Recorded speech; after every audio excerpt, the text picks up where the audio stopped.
नमस्कार दोस्तों, आपका अपने चैनल मनोज गुप्ता अकेडमी में आपका स्वागत है। दोस्तों, आज हम लोग कक्षा 9वीं के गणित भाग 1 में प्रश्न संग्रह 5.2 का जो बाकी सवाल है वो करने वाले हैं।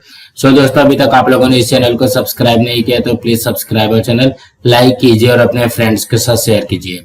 दोस्तों, अदर सब्जेक्ट के भी क्वेश्चन आंसर के वीडियो बना करके अपलोड किया गया है, उसका लिंक आपको डिस्क्रिप्शन बॉक्स में दिया गया है, आप लोग वहां पर जाकर के देख सकते हैं। तो आइए अब हम लोग चालू करते हैं प्रश्न संग्रह 5.2 का जो बाकी सवाल है वो। इसके पहले के वीडियो में हम लोगों ने प्रश्न नंबर 7 तक किया था। अब हम लोग करते हैं प्रश्न नंबर 8।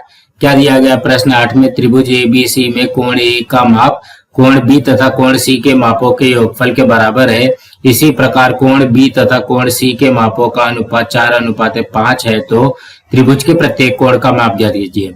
यहाँ पे क्या बोला गया? कोण ए का माप जो है वो कोण बी तथा कोण सी के मापों का योगफल है।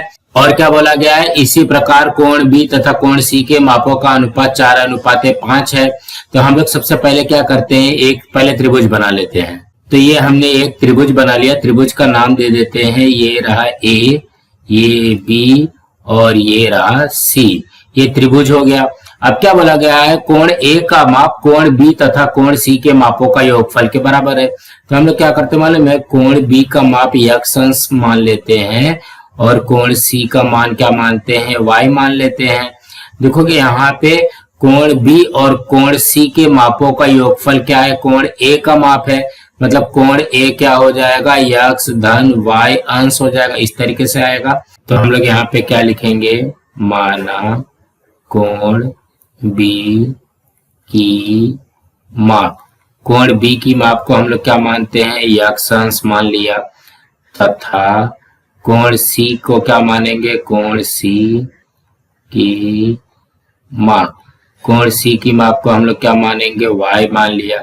यहाँ पे कोण ए का माप कितना हो जाएगा? कोण ए का माप कितना हो जाएगा? ये हो जाएगा x धन y अंश। ये किसका आ गया? कोण ए का माप आ गया। ठीक है। अब यहाँ पे ध्यान से देखते हैं क्या बोला गया? इसी प्रकार कोण बी तथा कोण सी के मापों का अनुपात 4:5 है। तो यहाँ पे लिखेंगे दी गई शर्त के अनुसार। क्या शर्त के अनुसार क्या बोलता है? कोण बी तथा कोण सी के मापों का अनुपात, मतलब ये हो जाएगा कोण बी बटे में कोण सी, अनुपात बोला गया है ना। तो कोण बी बटे में कोण सी क्या दिया गया है? 4:5, मतलब 4/5 दिया गया। अब इसको हल करते हैं। कोण बी को हमने क्या माना है? x, कोण सी को माना है y, बराबर 4/5। अब इसका क्या करो? तिर्या गुणा कर दो। x में 5 का गुणा करोगे तो कितना हो जाएगा? 5x, बराबर 4 में y का गुणा किया तो 4y। अब यहाँ पे ध्यान से देखोगे 5x, यहाँ पे +4y है, बराबर के इस साइड जाएगा तो -4y हो जाएगा, बराबर 0 हो जाएगा। ये बना हमारा समीकरण नंबर 1। अब हमको क्या करना है? समीकरण नंबर 2 लेके आना है। तो हमको पता है, क्या पता है हमको? त्रिभुज के तीनों कोणों के मापों का योगफल, मापों का योगफल कितना होता है? 180 अंश होता है। यहाँ पे लिखेंगे 180 अंश होता है, ये हमको पता है। तो त्रिभुज के तीनों कोण कौन कौन से हैं? कोण ए धन कोण बी धन कोण सी, ये तीनों का मापों का योगफल कितना हो गया? 180 अंश। यहाँ पे देखोगे कोण ए का माप क्या है? x धन y अंश हमने माना है। कोण बी का मान है x अंश, कोण सी का मान है y अंश, बराबर ये हो जाएगा 180 अंश। अब यहाँ पे क्या करते हैं? ब्रैकेट ओपन करते हैं तो ये क्या हो जाएगा? x धन y धन x धन y बराबर 180 अंश। अब यहाँ पे ध्यान से देखोगे ये वाला x और ये वाला x कितना हो जाएगा? 2x धन ये वाला y, ये वाला y, तो ये कितना हो जाएगा? 2y, बराबर ये हो जाएगा 180 अंश। ये आ जाएगा समीकरण नंबर 2। अब पहले समीकरण नंबर 1 और 2 को साथ में लिखते हैं। तो समीकरण नंबर 1 क्या बोल रहा है? 5x - 4y बराबर 0। ये समीकरण नंबर 1 हो गया। उसके बाद में 2x धन 2y बराबर ये आ जाएगा 180 अंश, ये आ जाएगा समीकरण नंबर 2। अब यहाँ पे ध्यान से चेक करते हैं, सेम नंबर अपोजिट साइन है क्या? देखोगे अपोजिट साइन तो है, 1 + 1 माइनस है तो अपोजिट साइन है, लेकिन यहाँ पे सेम नंबर नहीं है। सेम नंबर लाने के लिए हम लोग क्या करेंगे, समीकरण नंबर 2 में 2 से गुणा करते हैं। तो यहाँ पे लिखेंगे समीकरण 2 के दोनों पक्षों में 2 से गुणा करने पर इस तरीके से लिखेंगे। यहाँ पे गुणा कर दो इसको, समीकरण 2 में 2 से गुणा करोगे तो कितना आ जाएगा, 2 दूनी 4x धन 2 दूनी 4y बराबर 180 में 2 का गुणा किया तो 360, ये बन जाएगा समीकरण नंबर 3। अब समीकरण नंबर 1 वैसे लिख दो, 5x - 4y बराबर 0, ये हो गया समीकरण नंबर 1। अब यहाँ पे ध्यान से देखोगे सेम नंबर अपोजिट साइन हो गया क्या? देखोगे हो गया सेम नंबर अपोजिट साइन, तो क्या करते हैं, जोड़ते हैं। यहाँ पे लिखोगे समीकरण 3 तथा 1 को जोड़ने पर, क्या करने पर, जोड़ने पर। तो यहाँ पे सबसे पहले लिखते हैं 4x धन 4y बराबर 360, ये क्या हो जाएगा, समीकरण नंबर 3 हो जाएगा। उसके बाद में 5x - 4y बराबर ये 0, ये हो जाएगा समीकरण नंबर 1। अब यहाँ पे क्या करोगे, यहाँ पे लिखोगे जोड़ने पर। यहाँ पे जोड़ने पर क्या हो जाएगा, 1 + 1 माइनस कट हो गया, ये हो जाएगा 4x + 5x, ये हो जाएगा 9x बराबर 360 में 0 जोड़ा तो कितना हो जाएगा, ये 360 ही आएगा। यहाँ पे लिखो क्या आया है, 9x बराबर 360 आया है। अब यहाँ पे ध्यान से देखोगे ये 9 से गुणा हो रहा है तो इससे हट जाएगा तो क्या हो जाएगा, भाग होगा, x बराबर हो जाएगा 360 में बटे 9। अब यहाँ पे बटे 9 है तो इसको कट कर दो, देखोगे 9 × 4 = 36 और 0 हो जाएगा। तो x का मान कितना आ गया, x का मान आया हमारा 40। अब ये जो x का मान 40 आया है उसको समीकरण 1, 2, 3 किसी में भी रखो। तो यहाँ पे लिखते हैं x बराबर 40 समीकरण 1 में रखने पर, समीकरण 1 में प्रतिस्थापित करने पर तो समीकरण 1 क्या बोलता है, 5x - 4y बराबर 0, ये हो गया समीकरण नंबर 1। यहाँ पे इसको हल कर लो तो देखोगे 5x का मान 40 - 4y बराबर 0, ये हो जाएगा 5 ये हो जाएगा 20, तो ये 200 आ गया, -4y बराबर 0। अब यहाँ पे ध्यान से देखोगे -4y इससे हट जाएगा तो क्या हो जाएगा, +4y हो जाएगा। तो क्या हो जाएगा, 200 बराबर 0 + 4y हो जाएगा। 0 + 4y कितना होता है, 4y आएगा और ये हो जाएगा 200। अब यहाँ पे ध्यान से देखोगे ये क्या है, 4 से गुणा हो रहा है, इससे हट जाएगा तो क्या हो जाएगा, 4 से भाग हो जाएगा। इसको भाग दे दो तो ये हो जाएगा y बराबर 200/4, तो ये इससे कट गया तो 2 × 5 = 10 और 0 ये कितना आ गया, 50 बराबर y, तो ये हो जाएगा y बराबर 50। अब ये आ गया x बराबर 40 और y बराबर 50। तो हमको क्या पूछा गया, त्रिभुज के प्रत्येक कोण का माप ज्ञात कीजिए। यहाँ पे एक एक करते हैं तो यहाँ पे लिखेंगे कोण A का माप। कोण A के लिए हम लोग ने क्या माना है, x धन y, तो x धन y कितना हो जाएगा, x का मान आया है 40 धन y का मान आया है 50, तो 40 × 50 कितना होता है, ये 90 अंश आ जाएगा। ये किसका आ जाएगा, कोण A का माप आएगा। अब किसका निकालते हैं, कोण B का माप निकालते हैं। तो यहाँ पे लिखेंगे कोण B का माप। कोण B का माप कितना है, कोण B के माप को हमने x माना है तो x का मान कितना आया है, 40 अंश आया है। तो कोण B का माप कितना आ गया, 40 अंश, ये आएगा कोण B का माप। अब हमको कोण C का माप निकालना है तो कोण C का माप, कोण C के माप को हमने क्या माना है, y माना है, तो ये कितना हो जाएगा, y का मान है 50 अंश, तो कोण C का भी माप कितना हो गया, 50 अंश हो गया। सो दोस्तों इसी तरीके से करना है। तो कहने का क्या मतलब है, सबसे पहले हमको यहाँ पे कंडीशन समझ लेना है। क्या बोला गया, कोण A का माप कोण बी तथा कोण सी के मापों के योगफल के बराबर है, और इसी प्रकार कोण बी तथा कोण सी के मापों का अनुपात 4:5 है। तो हम लोग क्या करेंगे, पहले माना कोण बी बराबर x अंश, कोण सी बराबर y अंश, तो कोण ए का माप कितना हो जाएगा, x धन y अंश हो जाएगा। और शर्त में क्या दिया गया, कोण बी तथा कोण सी के मापों का अनुपात 4:5 है। तो दी गई शर्त के अनुसार इसको अनुपात के रूप में लिख लो, कोण बी बटे में कोण सी बराबर 4/5। कोण बी x माना है, कोण सी y माना है, तो यहाँ पे तिरिया गुणा कर देंगे तो 5x बराबर 4y हो जाएगा। अब यहाँ पे धन 4y है तो इस जगह तो -4y हो जाएगा बराबर 0। ये समीकरण नंबर 1 आ गया। तो दूसरे समीकरण लाने के लिए हम लोग को क्या करना पड़ेगा, त्रिभुज के तीनों कोणों के मापों का योगफल 180 अंश होता है। तो यहाँ पे सबसे पहले तीनों कोण लिख देते हैं, कोण ए, कोण बी, कोण सी बराबर 180 अंश। तो कोण ए का माप x धन y है, कोण बी का मान x है और कोण सी का मान y है। अब यहाँ पे एक एक रख देंगे, उसके बाद में ब्रैकेट ओपन कर देंगे। ब्रैकेट ओपन करने के बाद में देखोगे x है तो 2x हो जाएगा और y 2y बराबर 180 अंश हो गया। समीकरण नंबर 1 हमारा निकल गया 5x - 4y बराबर 0। समीकरण नंबर 2 आया 2x धन 2y बराबर 180 अंश। तो ये दोनों लिख लिया। अब सेम नंबर अपोजिट साइन है क्या, यहाँ पे देखोगे अपोजिट साइन तो है लेकिन सेम नंबर नहीं है। तो सेम नंबर लाने के लिए हम लोग क्या करेंगे, 2 से गुणा कर देंगे। तो इस जगह 2 दूनी 4x, 2 दूनी 4y और 180 में 2 का गुणा किया तो 360। तो समीकरण नंबर 3 आ गया, समीकरण नंबर 1 आ गया। अब ये दोनों समीकरण को जब जोड़ेंगे तो 1 + 1 - कट जाएगा तो 4x और 5x 9x हो जाएगा। 360 में 0 जोड़े तो 360 हो जाएगा। यहाँ पे x का मान आ गया 40। अभी x का मान समीकरण 1, 2, 3 किसी में भी रखो। तो हमने यहाँ पे 1 में रखने के बाद में y का मान आ गया 50।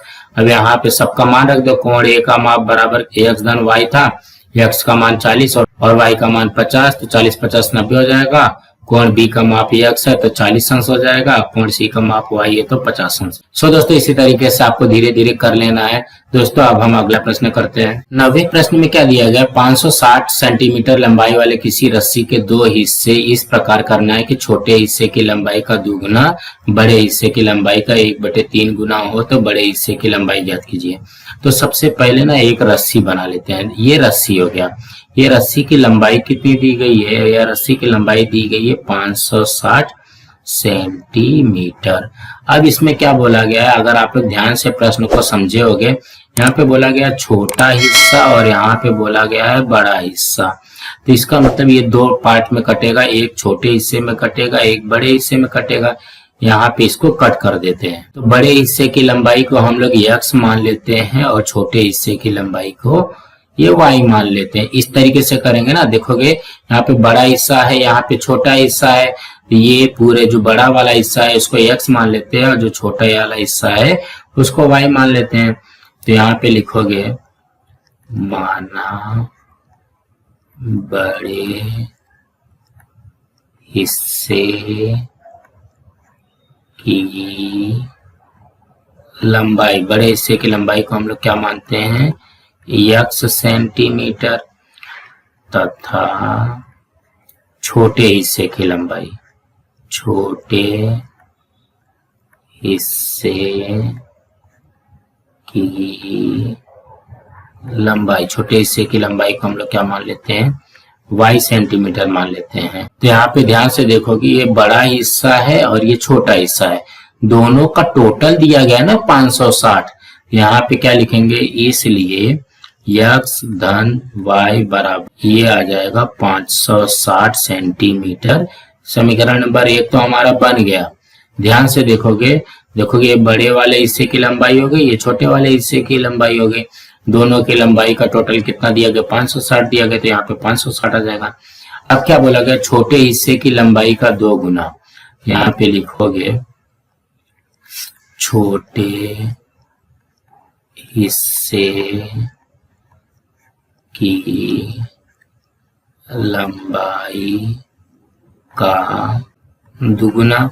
दुगुना का मतलब क्या होता है, 2 से गुणा, तो ये जगह 2 गुणे। अब यहाँ पे देखोगे छोटे हिस्से की लंबाई क्या है, y है, तो ये कितना हो जाएगा 2y सेंटीमीटर। और क्या बोला गया है, बड़े हिस्से की लंबाई का 1/3 गुना। यहाँ पे लिखेंगे बड़े हिस्से की लंबाई का 1/3 गुना, तो ये क्या हो जाएगा 1/3 गुणा बड़े हिस्से की लंबाई क्या है x है, तो ये हो जाएगा x। तो अब इसको हल कर ले तो देखोगे x में 1 का गुणा किया तो x/3 सेंटीमीटर।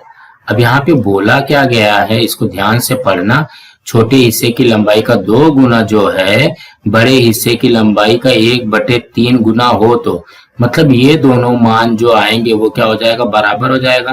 तो यहाँ पे क्या हो जाएगा, इसलिए x/3 बराबर 2y, कुछ इस तरीके से बन जाएगा। मतलब छोटे हिस्से की लंबाई का 2 गुना जो है बड़े हिस्से की लंबाई का 1/3 गुना के बराबर है। तो अब यहाँ पे ध्यान से देखोगे ये 3 से भाग हो रहा है तो इस साइड जाएगा तो क्या हो जाएगा गुणा हो जाएगा। तो क्या बनेगा x बराबर 2y गुणे 3 हो जाएगा, तो ये हो जाएगा x बराबर 2 3 6y हो जाएगा। अब भी समीकरण नहीं बन रहा तो ये जो 6y है इसको इस साइड लेके जाओगे तो क्या हो जाएगा x माइनस 6y बराबर 0। ये बन गया हमारा समीकरण नंबर 2। अब इसी को हल कर लेते हैं, देखोगे x प्लस y बराबर 560, ये आया हमारा समीकरण नंबर 1, और x माइनस 6y बराबर 0, ये आ गया समीकरण नंबर 2। अब यहाँ पे चेक करते हैं सेम नंबर अपोजिट साइन है क्या, देखोगे यहाँ पे सेम नंबर तो है लेकिन सेम साइन है, जब सेम नंबर सेम साइन रहता है तो घटाते हैं। यहाँ पे लिखेंगे समीकरण 1 में से 2 को घटाने पर तो सबसे पहले समीकरण 1 लिखते हैं, x धन y बराबर 560, ये हो जाएगा समीकरण नंबर 1, और यहाँ पे x माइनस 6y बराबर 0, ये हो गया हमारा समीकरण नंबर 2। अब इसको क्या करेंगे घटाएंगे, यहाँ पे लिखते हैं घटाने पर क्या हो जाएगा चिन्ह चेंज हो जाएगा, या प्लस x है तो माइनस x हो जाएगा, माइनस 6y है तो प्लस 6y हो जाएगा, प्लस 0 है तो माइनस 0 हो जाएगा। यहाँ पे देखोगे 1 प्लस 1 माइनस 1 कट गया, अब प्लस y प्लस 6y, ये हो जाएगा प्लस 7y बराबर 560 माइनस 0, ये 560 ही आता है। अब यहाँ पे इसको हल कर लेते तो ये क्या हो जाएगा y बराबर 560। अब देखोगे 7 से गुणा हो रहा है तो इस साइड जाएगा तो क्या हो जाएगा 7 से भाग हो जाएगा। अब ये कटेगा क्या, यहाँ पे देखोगे 7 8 56, मतलब ये y का मान कितना आ जाएगा 80 हो जाएगा, ये हो जाएगा y बराबर ये 80। अब ये y बराबर 80 समीकरण 1 2 3 किसी में भी रखो, तो हम लोग यहाँ पे समीकरण नंबर 1 में रखते हैं, 1 में प्रतिस्थापित करने पर तो हमारे पास समीकरण नंबर 1 क्या है, x धन y बराबर 560 है। तो हमारे पास देखोगे x वैसे का वैसे ही है भाई, हमको नहीं दिया गया, y का मान कितना है 80 है बराबर 560। अब इसको हल कर लेना है। अब यहाँ पे देखोगे प्लस 80 है इस साइड जाएगा तो माइनस 80 हो जाएगा, तो ये हो जाएगा 560 माइनस 80, तो 560 में से 80 गया तो कितना हो जाता है, x बराबर हो जाएगा 480। तो हमको क्या पूछा गया है, बड़े हिस्से की लंबाई ज्ञात कीजिए। तो बड़े हिस्से की लंबाई को हमने क्या माना है, 1 सेंटीमीटर माना है। तो यहाँ पे लिखेंगे बड़े हिस्से की लंबाई बराबर x बराबर 480 सेंटीमीटर है। कुछ इसी तरीके से बन जाएगा। इसमें भी ज्यादा कुछ करना नहीं है, हमको सिर्फ थोड़ा सा ध्यान देना है। क्या बोला गया, 560 सेंटीमीटर लंबाई वाले किसी रस्सी के 2 हिस्से इस प्रकार करना है कि छोटे हिस्से की लंबाई का 2 गुना बड़े हिस्से की लंबाई का 1/3 गुना हो। तो बड़े हिस्से की लंबाई ज्ञात करो। यहाँ पे देखोगे सबसे पहले एक रस्सी बना लेते हैं। ये रस्सी में यहाँ पे देखोगे 2 पार्ट कर दिया गया, 2 भाग कर दिया गया। एक बड़ा वाला हिस्सा कर दिया गया, एक छोटा वाला हिस्सा कर दिया गया। बड़े वाले हिस्से को x मान लेते हैं, छोटे वाले हिस्से को y मान लेते हैं। तो वही चीज यहाँ पे भी लिखा गया है, बड़े हिस्से की लंबाई बराबर x सेंटीमीटर तथा छोटे हिस्से की लंबाई बराबर y सेंटीमीटर। तो क्या हो जाएगा, x धन y बराबर 560 होता है। देखोगे ये टोटल ही है ना, ये यहाँ से लेकर के यहाँ तक बड़ा हिस्सा है और यहाँ से लेकर के यहाँ तक छोटा हिस्सा है, दोनों का टोटल 560 दिया गया। यहाँ पे हमने लिख लिया। और क्या बोला गया, छोटे हिस्से की लंबाई का 2 गुना बड़े हिस्से की लंबाई का 1/3 गुना होता है। ये क्या हो जाएगा, 2 गुणे छोटे हिस्से की लंबाई y है, तो यहाँ पे y से गुणा कर दोगे तो 2y सेंटीमीटर हो जाएगा। और 1/3 में बड़े हिस्से की लंबाई का गुणा कर दोगे, मतलब x का गुणा कर दोगे तो x एक कम x और बटे में 3 हो जाएगा, x/3 हो जाएगा। अब यहाँ पे x/3 बराबर 2y है, ऐसा कंडीशन में दिया गया है। अब यहाँ पे बटे 3 है, इस हट जाएगा तो क्या हो जाएगा, गुणा 3 हो जाएगा। गुणा 3 हो जाएगा तो ये कितना हो जाएगा, 3 दूनी 6y हो जाएगा। और यहाँ पे x बराबर 6y है, अब यहाँ पे प्लस 6y है, बराबर किस हट जाएगा तो -6y हो जाएगा, तो x -6y बराबर 0 हो जाएगा। अब यही दोनों समीकरण है, दोनों समीकरण को हल कर दो। तो यहाँ पे देखोगे सेम नंबर है और यहाँ पे भी प्लस है, यहाँ पे भी प्लस है, मतलब सेम नंबर सेम साइन है। तो यहाँ पे सेम नंबर सेम साइन है, तो इसके लिए क्या करेंगे, घटाएंगे समीकरण 1 में से समीकरण 2 को घटाने पर। तो x + y बराबर 560 समीकरण नंबर 1, x - 6y बराबर 0 समीकरण नंबर 2। ये इससे कट गया और यहाँ पे y धन 6y 7y 560 - 0, ये कितना हो जाएगा, 560 ही आएगा। जब यहाँ पे 7 से गुणा हो रहा है तो इस सट जाएगा, 7 से भाग हो जाएगा, तो y का मान आ गया 80 और y का मान समीकरण नंबर 1 में रखने पे x का मान आ जाएगा 480। अब यही जो x का मान है वही तो यहाँ पे बड़े हिस्से की लंबाई है, तो यहाँ पे लिखेंगे बड़े हिस्से की लंबाई बराबर x बराबर 480 सेंटीमीटर। सो दोस्तों इसी तरीके से करना था। अब हम अगला प्रश्न करते हैं। 10वें प्रश्न में क्या दिया गया, किसी स्पर्धा परीक्षा में कुल 60 प्रश्न है, सही उत्तर के लिए 2 अंक और गलत उत्तर के लिए ऋण 1 अंक दिया जाता था। यशवंत ने सभी 60 प्रश्न हल किए, उसे परीक्षा में 90 अंक प्राप्त हुए, तो उसके कितने प्रश्नों के उत्तर गलत हुए। तो यहाँ पे देखोगे यशवंत ने सारे प्रश्न हल किए, देखोगे क्या बोला गया, यशवंत ने सभी 60 प्रश्न हल किए हैं और यहाँ पे टोटल प्रश्न कितना है, 60 है, 60 में से 60 हल किया है। तो यहाँ पे लिखते हैं माना, क्या नाम दिया गया है, यशवंत। यशवंत ने x प्रश्नों के सही उत्तर तथा y प्रश्नों के गलत उत्तर दिए, गलत उत्तर दिए। कुछ इस तरीके से हमारा कंडीशन बनेगा। देखोगे कितना उसने सही किया कितना गलत किया, यही हमको निकालना है ना। तो सही और गलत ये दोनों जो प्रश्न थे उसका टोटल कितना है, 60 है। तो ये कितना हो जाएगा, x धन y बराबर 60 प्रश्न, ये हमारा बन जाएगा समीकरण नंबर 1। अब क्या बोल रहा है, सही उत्तर के लिए 2 अंक मिलता है और गलत उत्तर के लिए ऋण 1 अंक मिलता है, और उसको कितना अंक प्राप्त है, 90 अंक प्राप्त है। तो यहाँ पे लिखोगे सही उत्तर के लिए प्राप्तांक, मतलब सही उत्तर के लिए उसको कितना अंक मिलेगा। देखोगे एक प्रश्न को हल करेगा तो 2 अंक मिलेगा, तो x प्रश्न को हल करेगा तो कितना हो जाएगा, x में 2 मीन्स यहाँ पे कितने अंक मिलेंगे उसको, 2x अंक मिलेंगे। किसके लिए, सही उत्तर के लिए। और गलत उत्तर के लिए कितना मिलेगा, गलत उत्तर के लिए प्राप्तांक, गलत उत्तर के लिए प्राप्तांक कितना मिल जाएगा। देखोगे गलत उत्तर की संख्या y है और उसको कितना मिल रहा है, ऋण 1 मिल रहा है। तो ऋण 1 का मतलब क्या हो गया, ये ऋण y हो जाएगा। देखो y कम y और ऋण, तो ये ऋण y अंक मिलेगा। तो ये दोनों का जो टोटल रहेगा उसको मिला करके कितना हो जाएगा, 90 अंक हो जाएगा। तो यहाँ पे लिखते हैं सही उत्तर के लिए कितना मिला है, 2x धन गलत उत्तर के लिए कितना मिलेगा, -y बराबर ये कितना हो जाएगा, 90।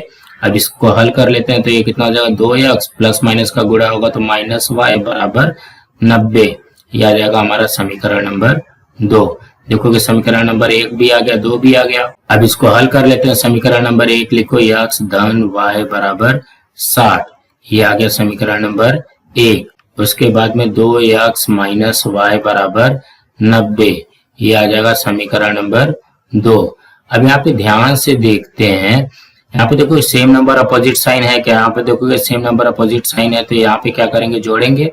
यहाँ पे लिखोगे समीकरण 1 तथा 2 को जोड़ने पर यही आएगा, तो यहाँ पे लिखेंगे जोड़ने पर समीकरण नंबर 1 क्या है, x धन y बराबर 60। ये हो गया समीकरण नंबर 1 और ये हो जाएगा 2x माइनस वाई बराबर 90। ये हो जाएगा समीकरण नंबर 2। तो यहाँ पे इस तरीके से लाइन खींचेंगे और यहाँ पे क्या लिखेंगे, जोड़ने पर। अब यहाँ पे जब भी देखोगे जोड़ोगे तो 1 प्लस 1 माइनस कट जाता है। यहाँ पे x धन 2x, ये कितना हो जाएगा 3x बराबर 60 और 90, 60 90 कितना होता है 150 होता है। अब यहाँ पे देखोगे x में 3 का क्या हो रहा है, गुणा हो रहा है, तो ये क्या हो जाएगा x बराबर 150 गुणा हो रहा है ना, तो इससे हट जाएगा तो क्या हो जाएगा भाग हो जाएगा।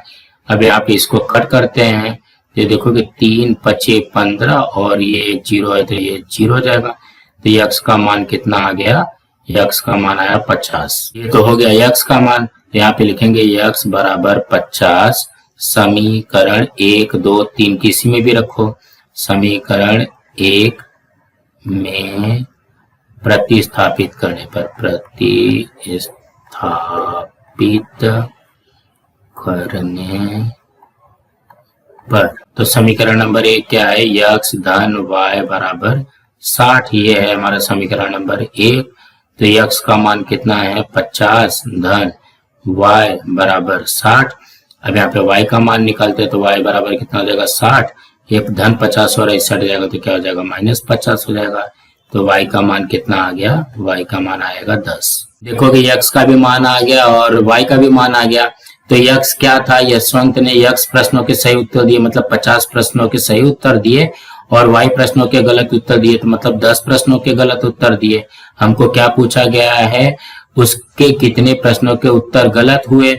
यहाँ पे लिखोगे कितना 10 प्रश्न ना, तो यहाँ पे लिखोगे यशवंत के 10 प्रश्नों के उत्तर गलत हुए, कुछ इस तरीके से बनेगा। तो कहने का क्या मतलब, इसको आप लोगों को घबराना नहीं है, सिर्फ थोड़ा सा समझना है। देखोगे क्या बोला गया है कि 60 प्रश्न दिया गया था और उसने सभी 60 प्रश्न हल किए। तो यहाँ पे लिखेंगे माना यशवंत ने x प्रश्नों के सही उत्तर दिए तथा y प्रश्नों के गलत उत्तर दिए, तो टोटल कितना हो जाएगा, x धन y बराबर 60 हो जाएगा। सही उत्तर के लिए उसको कितना अंक मिलेगा, जितना प्रश्न रहेगा, और एक प्रश्न के लिए कितना अंक है, तो x में 2 का गुणा करेंगे तो 2x अंक मिलेगा सही प्रश्न के लिए। और गलत उत्तर के लिए कितना मिलेगा उसको, यहाँ पे y है गलत उत्तर के लिए, गुणे एक उत्तर के लिए यहाँ पे -1 है तो माइनस से गुणा कर दोगे तो ये क्या हो जाएगा -y हो जाएगा। अब ये भी अंक है, ये भी अंक है और यहाँ पे 90 अंक उसको टोटल मिला है। तो ये कितना हो जाएगा 2x धन -y बराबर 90। अब यहाँ पे इसको हल कर लोगे, प्लस और माइनस का गुणा करोगे तो -y हो जाएगा।